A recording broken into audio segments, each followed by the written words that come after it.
निर्मल जल जमुना मैया की, जो जो नित्य स्नान करे। मैया की अनुपम कृपा से, नैया भव से पार तरे। मैया की अनुपम कृपा से, नैया भव से पार तरे।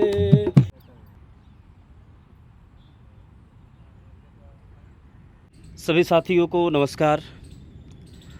मैं इस वक्त दिल्ली के यमुना नदी के घाट पर बैठा हुआ हूँ और ये यमुना नदी का इतिहास जो है वो काफ़ी लंबा है। तकरीबन 1300 से 1400 किलोमीटर की दूरी यमुना नदी तय करती है और जिस घाट पर इस वक्त हम लोग मौजूद हैं वह घाट जो है ITO में स्थित है। और चूँकि दिल्ली में एक बिहारियों की एक बड़ी आबादी यहाँ पर रहती है तो इसलिए इस घाट को छठ घाट के नाम से भी जाना जाता है। और यमुना की शुरुआती दौर किस प्रकार की रही, यमुना कैसा दिखता था, आज कैसा दिखता है, और जो स्थिति है अगर उसी स्थिति में यमुना को छोड़ दिया जाए तो यमुना नदी कल कैसा दिखेगा, इन्हीं तमाम बातों पर हम यहाँ पर चर्चा करने के लिए आए हुए हैं। और हमारे साथ ये सज्जन हैं। क्या नाम हुआ आपका? राम प्रवेश चौहान। ये राम प्रवेश चौहान जी हैं जिनसे इस वक्त हम बात करने के लिए आए हुए हैं। वैसे कहाँ के रहने वाले हैं आप? पीछे बिहार से हूँ। बिहार से ही रहने वाले हैं। तो यहाँ पर यमुना नदी की देखरेख के लिए क्या कुछ व्यवस्था की गई है? देखिए, यमुना नदी की व्यवस्था जो देख रेख की है वो साल भर से देख रहा हूँ, 1.5 साल से देख रहा हूँ।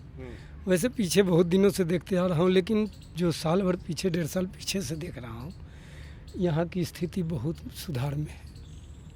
साल भर पीछे जब मैं आया था तो यहाँ बैठना तो दूर, आप 2 मिनट खड़ा नहीं हो सकते थे, इतना बदबू मारती थी जमुना मैया।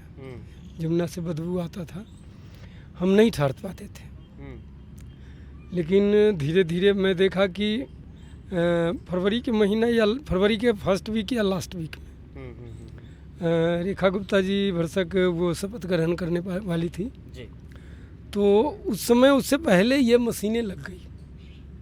उनके शपथ ग्रहण करने से पहले ही यहाँ पर मशीन करने से पहले ये उनके तरफ से ही है या बीजेपी की तरफ से हो, जिसके तरफ से हो, शपथ ग्रहण करने के पहले से ही यहाँ मशीनें लग गई कि जमुना मैया की सफाई होगी। और तब मैं आता जाता था, जमुना जी को पार करता था ड्यूटी आने जाने के क्रम में, और देखता था, देख करके सीधे आना जाना होता था। लेकिन जब मशीन देखा यहाँ लगते हुए तो तीसरे दिन मैं यहाँ घाट पर आया। और जब घाट पर आया तो देखा कि अभियान, सफाई का जो अभियान है, जो मशीनें हैं, वो बड़े ज़ोर तोर से काम कर रहा था। यमुना दिखता कैसा था? आज से तकरीबन 1 साल पहले या 1.5 साल पहले यमुना कैसा दिखता था? जब मैं आया तो ये यमुना नदी में तो कह नहीं सकता था। तो नदी नहीं? नहीं, बिल्कुल नहीं, नदी तो कोई भी नहीं कह सकता था। क्या कहा जा सकता? कारण कि इसमें इतना गंदगी और ये जो अंदर मिट्टी बह रहा था वो समझिए कि एक गंदा, मतलब कि नाला कहिए, गंदा नाला कहिए। पैर रखना उसमें, मतलब घाट पर जाने तक का हिम्मत नहीं कर पा रहे थे हम। इतना बदबू और इतना मतलब कि बदबू भरा पानी इसमें चल रहा था। लेकिन आज यहाँ पर लोग आ रहे हैं, पूजा पाठ वगैरह कर रहे हैं। आज से सप्ताह दिन पीछे, 10 दिन पीछे रेखा गुप्ता जी आई हैं। मैं तो उनको बधाई देना चाहता हूँ। 1.5 साल से रामायण पाठ कर रहा हूँ। ये भी कि जमुना मैया अविरल हो, भगवान से प्रार्थना। आप यहीं पर रहते हैं? अपना परमानेंट डेरा आपका यहीं? नहीं, मैं यहाँ 3-3:30 बजे आता हूँ ड्यूटी करके। सुबह में? नहीं, शाम को। अच्छा। 3:30 बजे आता हूँ, थोड़ा धुलाई करने के बाद अपना आसन लगाता हूँ रामायण जी का, और 4 बजे से रामायण जी शुरू कर देता हूँ।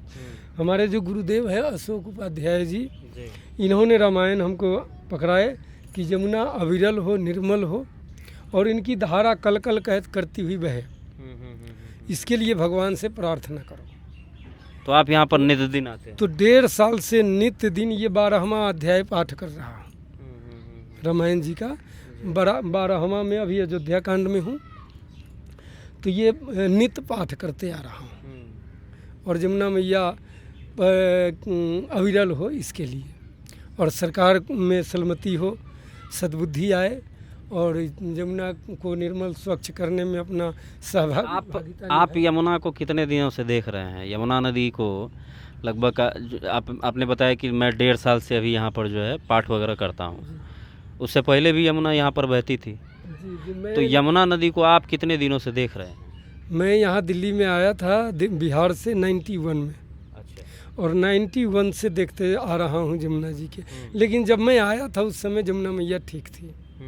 उसके बाद धीरे धीरे जो इसमें गंदगी भरना शुरू हुआ, नाले लोग उतारे, पता न कैसे नाला इसमें छोड़ा गया, नाले का सारा पानी इसी में छोड़ना शुरू कर दिया गया, और तब से धीरे धीरे धीरे धीरे बदबू भरता है। और पिछले साल तक मैंने देखा कि इसमें काफ़ी गंदगी, मतलब कि वही कहा हूँ कि यहाँ ठहरने का हिम्मत नहीं कर रहा था। तो क्या लगता है कि ये जो सफाई अभियान चल रहा है, इस सफाई अभियान से यमुना में जो आपने बताया कि 91 में जब हम आए थे तो यमुना कलकल बहती थी, धारा जो है बिल्कुल साफ़ रहती थी, तो ये साफ़ सफाई अभियान से जो है यमुना की स्थिति बदलेगी? जी, साल भर पीछे के अनुसार और अभी जो देख रहा हूँ इसमें जो अभियान चला है, इसके अनुसार अनुभव कर सकता है, एक अनुमान कर सकता हूँ कि हो सकता है आने वाला कल वैसे ही जमुना मैया मिल जाए। दिल्ली के बाहर जो यमुना, मतलब दिल्ली में जो आती है, तो दिल्ली के बाहर से यमुना आते वक्त जो है उसमें कल कारखानों का, फैक्ट्रियों का जो है वो गंदा पानी, नाले का पानी छोड़ दिया जाता है। तो उस पर अंकुश लगाने की तो आवश्यकता है। जब तक उस पर अंकुश नहीं लगेगा तब तक पानी साफ़ तो नहीं। अब इधर सफाई अभियान होगा और उधर गंदगी फैलेगी, तो कहीं ना कहीं दिक्कत तो है। जी, तब सफल नहीं हो पाएगा कोई भी सरकार हो जब तक इसका कोई उपाय न हो। सुनने में आया है कि एसटीपी प्लांट लगाने के लिए लगाया भी गया है कहीं कहीं, और कितना लगा है ये पूरी जानकारी तो नहीं दूंगा, लेकिन लगाया गया है, सुनने में आया है। तो अगर सभी नालों में एसटीपी प्लांट लगा करके उसका शोध करके पानी छोड़ा जाए जमुना में, तब जा कर के जमुना मैया निर्मल होंगी। नहीं तो वैसे ही नाले के पानी अगर आते रहे तो जमुना मैया चाहे किसी की भी सरकार हो, साफ नहीं हो सकता। लेकिन एक प्रयास तो किया जा रहा है। प्रयास किया जा रहा है, इसमें मैं सच बोलूँगा, जो देख रहा हूँ उसको मैं भरपाई करूँगा। अच्छा, आम लोग यहाँ पर आते हैं, पूजा पाठ वगैरह करते हैं, आम लोग भी जो है, चूँकि सबकी अपनी अपनी आस्था है। अभी यहाँ पर देख रहे हैं कि कुछ लोग आ रहे हैं तो घाट पर ही जो है मतलब कि पूजा पाठ करके गंदगी वगैरह फैला करके निकल जाते हैं। तो वैसे लोगों से क्या अपील करिएगा? देखिए, कुछ बातें अगर बुरा लगे तो न माने लोग, कारण कि खुद की मूर्खता पर थोड़ा सा किसी की बात समझ लेना बहुत ज़रूरी होता है। एक मैं आपको कहूँगा कि उपदेशो ही मूर्खा नाम प्रकोपाय न शांत्य पयः पानम भुजंगा नाम केवल विस्वर्धनम। मूर्खों को अगर समझाया जाए तो उसमें क्रोध बढ़ता है। जैसे सांप को अगर दूध पिलाते हैं तो उसको विष बढ़ता है, उसी तरह से मूर्खों को समझाने के बाद उसको लगता है कि हमको ज्ञान बांटने आया है, उसको गुस्सा आता है। तो पूजा सामग्री जो यहाँ लोग छोड़ने आते हैं, मिला जुला करके दिल्ली में सभी लोग शिक्षित समाज हैं। मैं लगभग यही अनुभव किया हूँ कि 90% प्लस यहाँ लोग शिक्षित हैं। लेकिन जब जमुना के किनारे लोग आते हैं पूजा का सामग्री विसर्जित करने, तब मैं देखता हूँ कि यहाँ तो मूर्खों का समाज है। जमुना मैया जल में जो भी पूजा विसर्जन का सामान है, विसर्जन करने का जो हमें एक तरीका है कि हम जमुना में या किसी भी पवित्र जल देवसरी में, नदी में हम स्पर्श करा देंगे और उसको ऐसे जगह रख दें जहाँ कूड़ा न फैल जाए। मैंने कूड़ेदान के आसपास रखे या ज़मीन में उसको थोड़ा सा मिट्टी खुदाई करके ज़मीन में गाड़ दें। तो ये तरीका है विसर्जन करने का। लेकिन जिन मूर्खों को देखता हूँ कि आए और पता न उसमें क्या क्या है, कपड़े हैं, फूल माला है, मूर्तियाँ हैं, अन्य बहुत से, कुछ लोग तो वो जले हुए छाई राख लेकर के आते हैं, वो भी पटाते हैं, कुछ लोग कोयला लेकर के पटाते हैं। तो ये इसको तो मैं मूर्खता मानूंगा। अच्छा, इस बार यहाँ पर छठ घाट, चूँकि छठ घाट यहाँ पर देखने की बना हुआ है, तो छठ पूजा में जो है क्या लगता है कि इस बार यहाँ पर अच्छे ढंग से जो है पूजा पाठ यहाँ पर छठवर्ती जो है यहाँ पर आकर के इस नदी में डुबकी लगाने के योग्य ये नदी बन पाएगा छठ तक?